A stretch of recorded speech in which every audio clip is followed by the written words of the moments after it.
आज बघा आपण जाणार आहे ज्योतिबारायाच्या दर्शनाला, त्यामुळे बघा सकाळी लयच लवकर आपण आवरले आलं। आता आई साहेब म्हणल्या नाश्ता करून जावा, त्यासाठी बघा आपल्या आई साहेबांनी सकाळ सकाळी लयच लवकर बघा आपल्यासाठी आंबोळी आणि बटाट्याची भाजी केलती। बघा या असं आपण ताट घेतलं आणि या ताटात बघा आपण अशी आंबोळी आणि बटाट्याची भाजी घेतली। मग बघा पोट भरून आपण इकडे बटाटू भाजी आणि आंबोळी खाल्ली बघा। मग इकडे बघा आपण आलो विनया भावाकडे, विनया भावाला घेतला आणि डायरेक्ट आपण आलो बघा पेट्रोल पंपावर। आता ज्योतिबारायाच्या दर्शनाला मी गाणा आणि आपला विनया भाऊ आम्ही तिघ जण असं चाललोय बघा। तर गाडी चालवा आपला विनया भाऊ होता, त्यामुळे बघा आपल्या भावानं भिंगरी करतच गाडी घेऊन आला आपल्या ज्योतिबारायाच्या पायथ्याशी। गाडी त्यानं लावून बघा आम्ही चालत चाललो मंदिराच्या दिशेने। आज रविवार असल्यामुळं इथं बघा आपल्या ज्योतिबारायाच्या दर्शनाला भाविक भक्तांची गर्दी एवढी प्रचंड होती की नाही काय विचारूच नकासा। याच गर्दीतनं बघा आपण हळूहळू पुढे सरकत आपण घेतलं आपल्या ज्योतिबारायाचं दर्शन। ज्योतिबारायाचं दर्शन घेऊन एमआयचं दर्शन घेऊन आपण इकडे आलो बघा आपल्या गणपती बाप्पाचं दर्शन घ्यायला। ज्योतिबारायाच्या डोंगरावर असणारी ही गणेश गुफा तुम्ही बघितल्या का नाही कमेंट करून नक्कीच सांगा।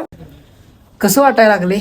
एकदम शांतगार थंड। या गुहेत आल्यावर का नाही एवढं मनाला प्रसन्न आणि शांती भेटते का नाही काय विचारूच नकासा। इकडे बघा आपण घेतलं आपल्या स्वयंभू गणपती बाप्पाचं दर्शन। तर मित्रांनो व्हिडिओ जर आवडला असेल तर व्हिडिओला लाईक कमेंट शेअर नक्कीच करा आणि जाता जाता आपल्या भावाला फॉलो पण नक्की करा। आता भेटतो आपण पुढच्या व्लॉग मध्ये।